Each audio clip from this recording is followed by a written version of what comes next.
पौआ न समझो बोतल का मजा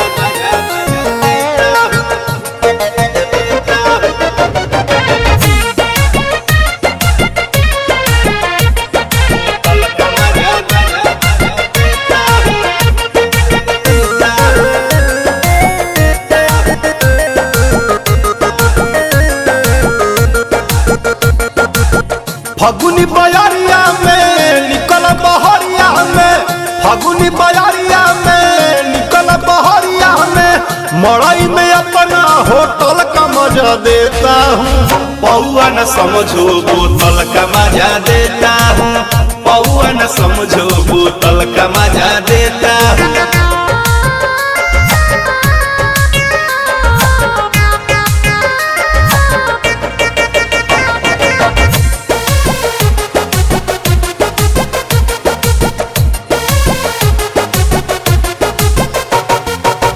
समझो न छोटा फूल कर कोटा, पूरा बाडी हिला दे। एक पिचकारी से कितने कुम्हारी को थोड़ा थोड़ा सबको पिला दे। एही उमरिया में धसलू नजरिया में, एही उमरिया में धसलू नजरिया में, हई बरांड ना लोकल का मजा देता हूँ। पौआ न समझो बोतल का मजा देता हूँ, पौआ न समझो बोतल का मजा देता हूँ।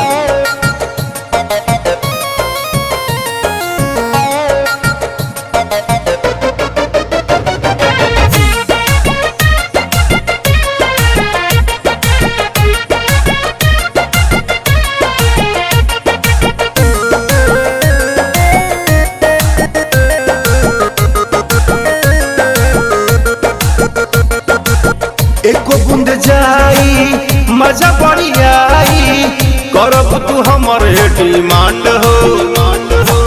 छोट बा चीज बाकी चिकन समीज में करेला बड़े बड़े कांड हो।